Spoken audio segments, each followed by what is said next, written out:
নমস্কার দাদা ভাই দিদি ভাইরা, কেমন আছেন আপনারা? আপনাদের আশীর্বাদ ও দোয়ায় আমরা ভালো আছি। তো দাদা ভাই দিদি ভাইরা, তো শিবারে লইয়া যাইতেছি আর কি। আজকে আমাদের কিছু পুরাতন ছবি আছে আর কি, ছবিগুলো ভাঙ্গি আছে গা। সীমা একটু দেখাও ছবিটি। ওই ছবিটি ভাঙ্গে গেছে গা আর কি, একেবারে কাজ টাজ যা আছে। তো এই ছবি আপনার কিছু বদলায়া মানে গঙ্গার জলে বাসায় দিব আর কি। আর কিছু নতুন 2-3টা ছবি আনছি, এই ছবিগুলো আর কি বসাইছে আর কি সীমা। এইগুলা তো মনে করেন যে ঘরের মধ্যে রাখলে কই ফরে না ফরে, তো এই কারণে গঙ্গার জলে আর কি বাসায় দিব। তো আমরা ওখানে কংস নদীর যাইতেছি আর কি, এটা বাসানির লাগে আর কি ঠাকুরের ছবিগুলা।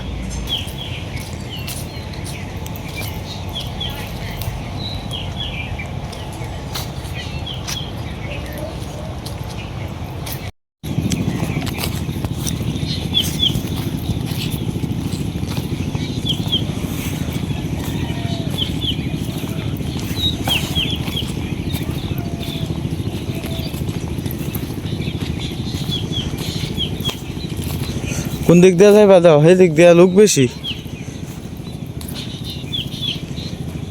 এদিক দিয়ে নিয়ে যাইবা দাও।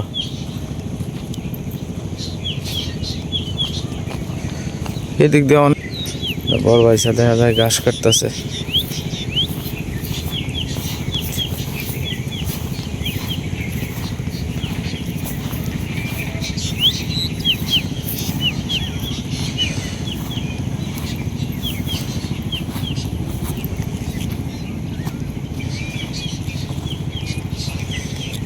কাশি দিয়ে কাটতেছে, ওই সেটা কাট কর।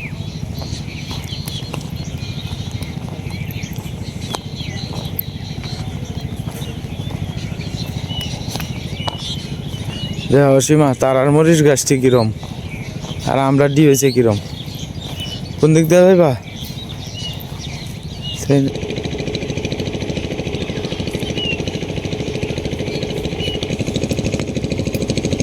হরবা দেখে হরবা হরবা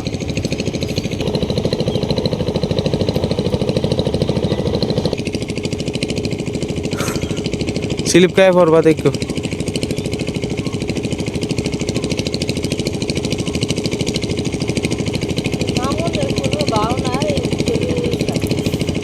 তার নাম্বার কই দা? হিন্দা যাইবা? হেদিক দিয়ে যাইবা?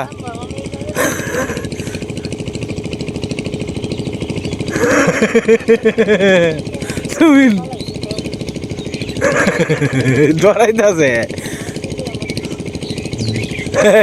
ডরাইতেছে কি ভাই? তুমি ডরাইতেছ রে বেকলটা।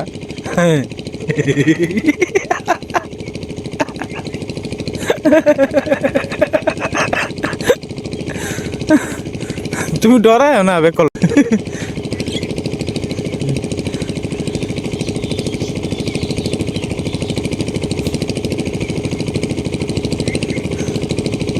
হ্যাঁ, জুতারি দিতাম। এই তো হয়েছে।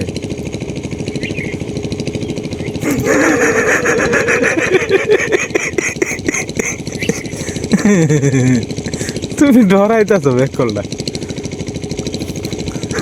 এই যে তো ভয় পায় না, ভয় পায় না। হ্যাঁ, ভগবান ভরসা। এনে খারো, এনে এনে বই এলো, আগে বই এলো, উষারাত বউ হ বাস।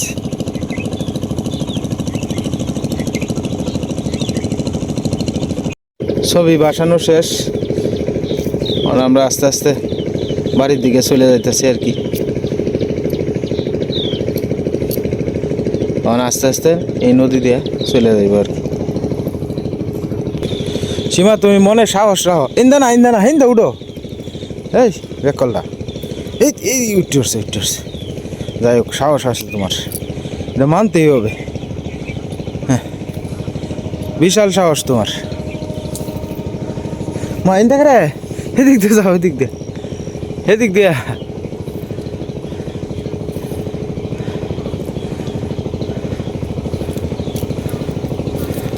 হ্যাঁ, ভয় পায় না বাস, এই তো এসে। হ্যাঁ বাস, এই তো এসে, হ্যাঁ এদিক দিয়ে যাও, হইরে না বেগুন গেটটা অবশ্য সীমা রমজান মামা সুন্দরী হয়েছে। হ্যাঁ বড় হয়েছে।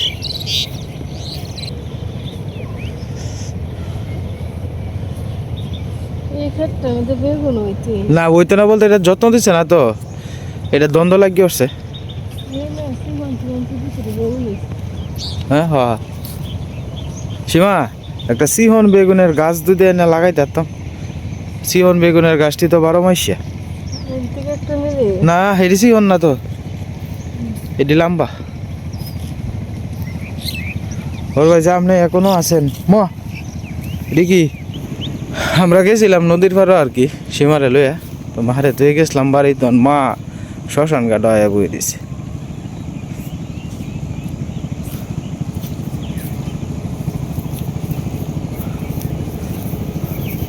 আয় বড় একলা আয় হচ্ছে শ্মশান ঘাট।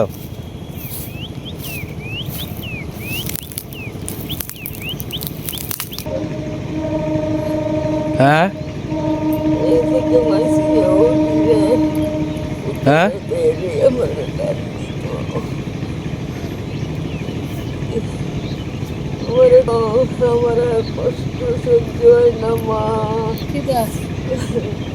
কি তো হয়েছে আমি জানি, আমি তো তোমার লই আই পড়ছি নদীর। খারে কইতা তোমার যখন সময় হইব তুমি কি কেউ আটকায় রাখতে পারবো? বেকল বেদি আয়ো বাড়ি, তুমি কান্দ না।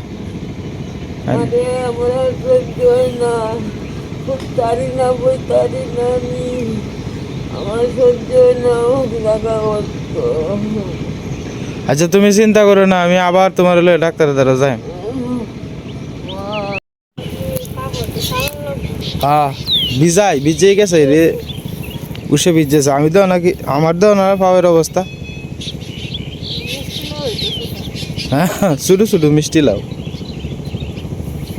যাও।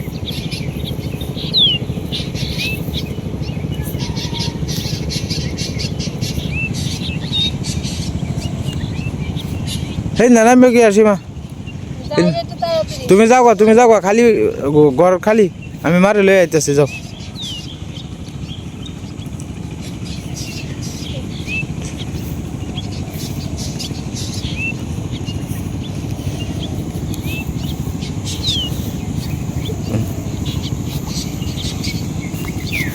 কিন্তু একলা উঠতে আসছো?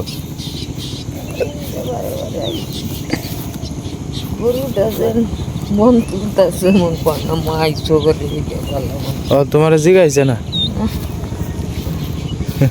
হে আছে হের ঘাস কাটা লইয়া ব্যস্ত, কি করবা? থাকা মা নাচি কাক তো লালিটা দেও আমার এত। আমার কান্দ ধরো।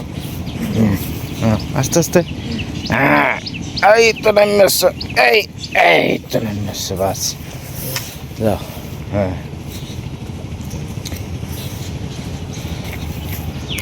মানে মা কইতাছে আর কি যে আমি সে নদীর পাড়ে আইলাম, আমার বড় হতে তো একটু জিগাইল না, আর দেখলেও না ছায়া যে মা কি আইতাছে কিনা, এটা কইতাছে আর কি মা। আমি বলছি সবাই তো আর সমান না, মানে আমি দূরা দিয়া ঘুরিয়া যাইতাছি, হঠাৎ করে সীমা কইতাছে কয় মা দোয়া আসছে না, পরে কইতাছে তেলো দেখি গে মা খেলে গিয়ে নয়ছে। মন কইতাছে কয় আমি সবার কাছ থেকে বিদায় নিতাম, আইসে আমার বেশি লয়ে যাও, মানে বাবার কাছে আইসে আর কি, বাবার শ্মশান ঘাট তো নই, তো বাবা ভাই যারা আছে বিহির কাছে কইতে আইসি আর কি মা যে তোমরা আমরা লয়ে যাও। মা ওর মানে শ্মশান ঘাট এনো আর কি, আমরা অনেক আগের থেকে এটা শ্মশান ঘাট আর কি, এই আর কি। আমার হাত ধরো, লাঠি তুই দাও, লাঠি বাস এই তো মনে হলো লাঠি ধরো, আস্তে এটা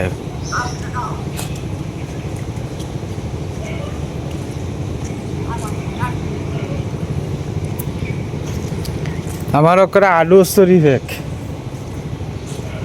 আমি নিচে নামছি তো।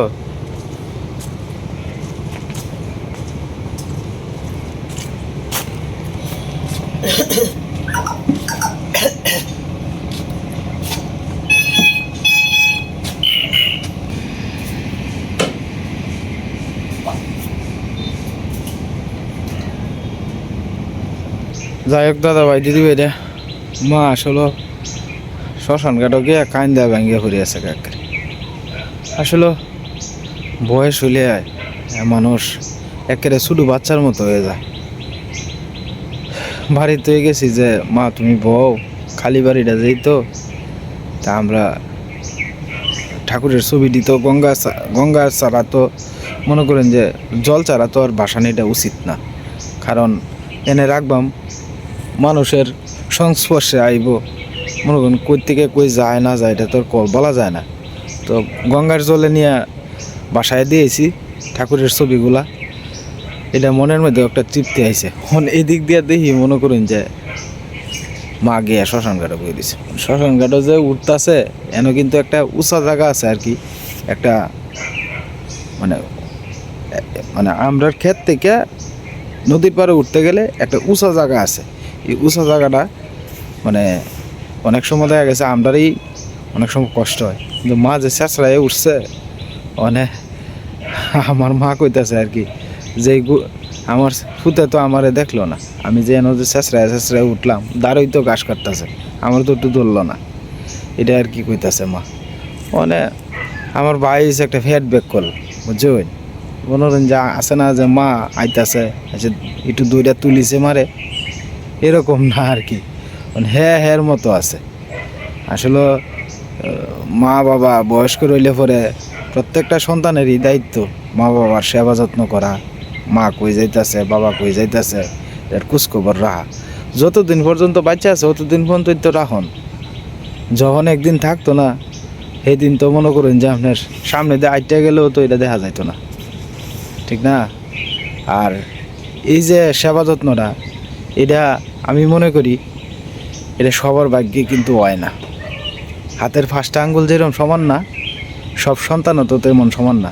আপনারা একটা জিনিস লক্ষ্য করে দেখেন, বাবা মার সেবা যত্ন কিন্তু গুটি কয়েক, মানে ধরেন 5 জন সন্তান থাকলে একজন সন্তানেই কিন্তু তার ভাগ্যে কুলায়। এটা একটা ভাগ্যের ব্যাপার, কিন্তু এটা সবার ভাগ্যে কিন্তু জুটে না বাবা মার যে যত্নটা। আমি যতটুকু করতেছি উপরে ভগবান একজন আছে, আল্লাহ একজন আছে, উনি দেখব। তবে যে যতটুকু করব, আমি যদি ভালো কিছু করি তাহলে আমার কর্মফল ভালো হইব। অর্থাৎ মনে করুন আমি যদি ভালো কিছু করতে পারি আমার মার সাথে, তাহলে আমার কর্মফলও কিন্তু ভালো হইব, আমার সন্তানও কিন্তু আমার সাথে ভালো কিছু করার আশা আছে। আর খালি তো মনে করেন যে এই দুনিয়া না, আর একটা দুনিয়াও তো আছে, হ্যাঁ গিয়েও তো হিসাব দেওয়ান লাগবো।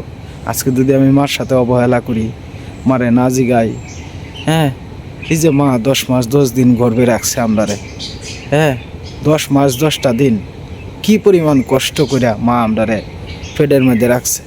রাখার পরে সন্তান বনিষ্ঠ হইলে পরে কুলো কাহ করে সন্তান যদি একটু কান্দে, মার হৃদয়টা বোঝা যায় যে ফাইটতে যেতেছে গা। মা যদি খাওয়ানো বয়ে তাহে, মা যদি একটা ভেজালও তাহে, মানে পৃথিবী উল্টায় দিয়া ধরিয়া আয়া সন্তান রে কুলো লয় মা। আর এই সন্তান বড় ইয়া এমনও আছে মারে নির্যাতন করে, মারে খাওয়ান দেয় না, মারে মনে করেন তা খাওয়ান তো দূরের কথা, মারে পাশবিক নির্যাতন করে, এরকমও আছে সন্তান। তো যাই হোক মনে করুন এটি যে শুরুতেই কইলাম, হাতের 5টা আঙ্গুল যেরকম সমান না, যার যিন জ্ঞান বুদ্ধিও যেরকম এরকম আর কি। যাই হোক আপনারা সবাই আশীর্বাদ করেন। আসলে আর একবার দিই আমি ডাক্তারের কাছে যাওয়া লাগবো আর কি মারে লইয়া, কারণ আপনারাও তো বুঝেন, মনে করেন ঘরের কাজটা শেষ করছি, আমি তো টানা হেঁচড়ার মধ্যে শেষ করছি বুঝছেন, এখন আবার সংসার চালাই যাইতেছি। মাস শেষ হলে মার ওষুধ আছে, এটা সেটা সব কিছু হিসাব করিয়া মানে চলতে গিয়া পরে দেখা গেছে এখন ডাক্তারের কাছে আর একবার লইয়া যাইলে, জানেন আমরা বাংলাদেশের প্রেক্ষাপটে আপনি ডাক্তারের কাছে গেলেই 20-30 হাজার টাকা যে করতে যাইব গা, কিছুই টের পাইতেন না অল বডি চেক আপ করলে পরে। তখন মার তো মনে করেন যে আপনার হার্টের সমস্যা, ডায়াবেটিস, এরপরে আপনার কোমরের হাড় কয়ে গেছে, নতুন করে আবার ফাওয়ের মধ্যে ব্যথা, এইটা সেটা। তখন মনে করেন আমরা মোহনগঞ্জ আপনার টেস্ট করার মতো জায়গা আছে, কিন্তু এন মেশিনগুলা খুব একটা ভালো না, বুঝুন না। ময়মনসিং শহর আর মোহনগঞ্জের মধ্যে ডিফারেন্স আছে না। তো আমি চাইতেছিলাম যে কয়েকদিন পরে যেই তো আপনার ময়মনসিং যাইয়াম তীর্থস্থান উপলক্ষে, তো মারেও একটা পবিত্র স্থান আর কি। তো এই তীর্থস্থান উপলক্ষে মারেও একটু ঠান্ডা করাই আনলাম, আর প্লাস ডাক্তারটা দেখাই আনলাম। আর মাত্র 1 মাসের মতো আছে আর কি, এটাই চাইছিলাম। এতে করে আমিও একটু গুছগাছ হয়ে লইলাম, কারণ দেখেন আমরা তো আর তালেবন না। আমার একটা ছোট্ট ওষুধের ব্যবসা, এটার উপরে নির্ভর করিয়া আমার সংসারটা চলে, টান্না মান্না যাবাই হোক। তো এটাই চিন্তা করতেছি আর কি। যাই হোক, আপনারা আশীর্বাদ করেন আমার মাল লাগে, ভগবান যাতে আমার মারে সুস্থ রাখে, ভালো রাখে।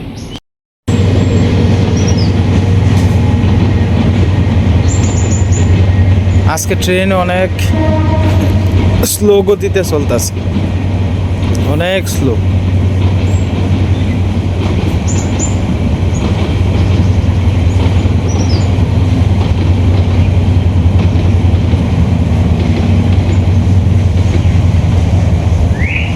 দিলে মুড়ি মনে করো যে সকালে খাইলা, পরে 12টা 1টার দিক দিয়ে পরে ভাত খাই এলা। 3 বেলা ভাত যে তোমার লাগে মা খাওয়ান যেত না গো। 3 বেলা তোমার তো হাই প্রেশার, এই দেখবা আর একবারে যে তোমার ট্যাঙ্গ জ্বলায় আসছেন না, পাওয়ার মধ্যে জল, এই জ্বলায় আর একবার। তো বুঝো না, ডায়াবেটিসের মানুষ তো মা যেটা ইচ্ছে এটা করন যায় না, যেটা ইচ্ছে এটা খাওয়ান যায় না। 3 বেলা ভাত তো আর খাওয়ান যেত না। তোমার যদি খাইতে পারতা তাহলে আমরা অবশ্যই তোমার করে দিলাম। মুড়িটি খাও, খায়া পরে একটু জল খাইয়া ওষুধটি খাই আলবানে খাও যে মা হো কিরাদার, এই যে ওতানি টিটি খাও। ভাত তো বেশি খাইতে না, ওটি ভাত খাও, ভাত তো খাইতে না।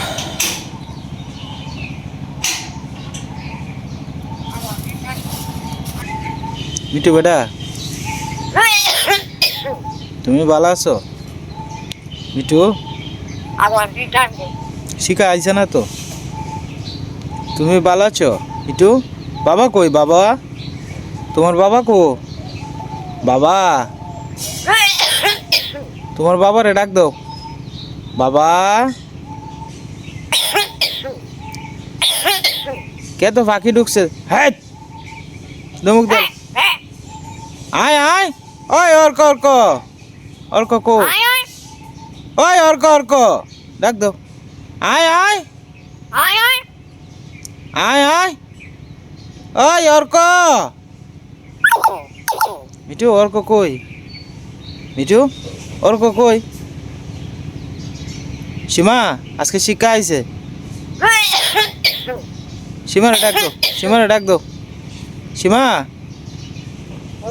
হ্যালো, সীমারে ফোন করতেছ? এরে কার গরু ডাকু মায়না ডিগরা দিছে?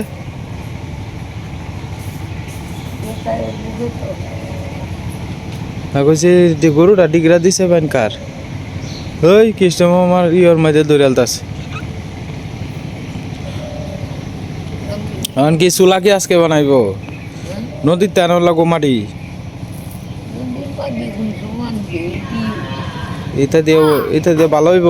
নদীর থেকে আছে না, আজ আমি দৌড়ে বাজারে যে বেলা আইলে পরে আইনে দিই আপনি, অসুবিধা নাই।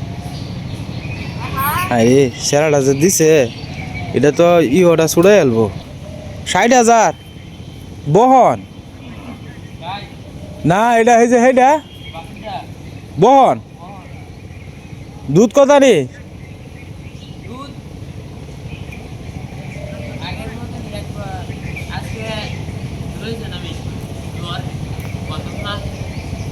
হ্যাঁ, এটা জালটা এলবো, আর একটু বাইটে এরে দিস। হ্যাঁ, একটু বাইটে এরে দিস। মান মুড়ি খাওয়া শেষ, অনেক সীমার মা মিলে চা খাইতেছে আর কি, আমিও খাইতেছি। সকালবেলা চাটা খাইলে একটু শরীরে একটু অন্যরকম লাগে। চা খাইলে একটু শরীরে গরম গরম লাগে শীতের দিনে, আর গরমের দিনে যতটা চা মজা লাগে। তারপরে তো আমরা তো খাওয়াই। আমরা খাওয়া হয় কিন্তু চাটা আমরা লাল চাটা একটা নিত্য দিনের হ্যাঁ, লাল চা আদা টাদা দিয়া আদা দিয়ে ভালো লাগে আমার। ভালোই লাগে। দুধ চা তো প্রতিদিন খাওয়া সম্ভব না, আর খাইতে পারতাম না। নিজের গরু থাকলে একটা কথা। নিজের গরু থাকলে আছে দুধ চা করে এ কি দুধ আমরা গরু রাখছি, 2 কেজি 2.5 কেজি দুধ রাখছি। দুধ দিছে 25 কেজি করে দুধ। 20 কেজি 25 কেজি 30 কেজি উপরে একবার আমার 37 কেজি পর্যন্ত দুধ হয়েছিল। আই সব বনাস এই দিন কই গেল গরুটা লোক কি আছে তেলে আছে না, গরুটা তো অন কি তো কিবা আছে 2-2.5 বছর 3 বছর ধরে গরু পালি না, খোঁজ খবর কি আর রাহি। একটা গরু চিন্তা করে দেও 25 কেজি দুধ দিত। আমি কালি কথা এই গরুটা পরে লাস্টে আমরা বিক্রি করছিলাম। এই গরুটা তাহলে নিত আমরা ঘরে বালাই আছি। হ্যাঁ, ঘর কিছু ঘরে আপনার গুড়ি আনা হয়েছে, ব্যক্তি আনা হয়েছে, নিজের খাওয়ানোর কোনো কোনো চিন্তা আছে না, দোয়ানো চলছে বালা, দোকানও চলছে বালা চলছে। আশীর্বাদ দিয়ে আছে গো একটা। আর তোমার তখন তো তোমার এই আগুনটা লাগার পরেই আমার কপালে শনি লেগে উঠছে। আমরা আগুন লাগছে না তো, একদিক দিয়েই লাগছে, শনি লাগছে। কোনো আগুনে মানুষরে বাঁচা সে উড়াই দেয়, আর এক কোনো আগুনে আমরা এখানে বেটা পাইছি না পাইস মার।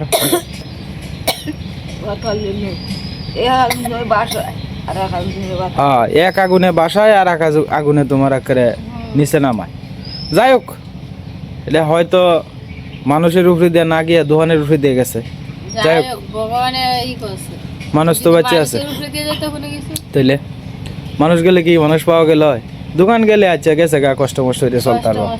কষ্ট কিতা যারা মনে করে পথে ঘাটে দিন কাটাইতেছে তারা কেমন দিন যাইতেছে। হ্যাঁ, এটাই তো। আমরা তো বালা দিবি, তার থেকে অনেক শতগুণে বালা আছে। হ্যাঁ, যারা দিনে রাইতে কষ্ট করে রাস্তার মধ্যে ঘুমায় ভিক্ষা করে, তারা দিব্যি কেমন দিতেছে। হ্যাঁ, এটাই সীমা। যাই হোক দাদা ভাই দিদি ভাইরা, আজকে আর ভিডিও লম্বা করতাম না। আপনারা সবাই ভালো থাকবেন, সুস্থ থাকবেন, আর আমার মার জন্য সবাই আশীর্বাদ ও দোয়া করবেন, আর আমাদের পাশে থাকেন।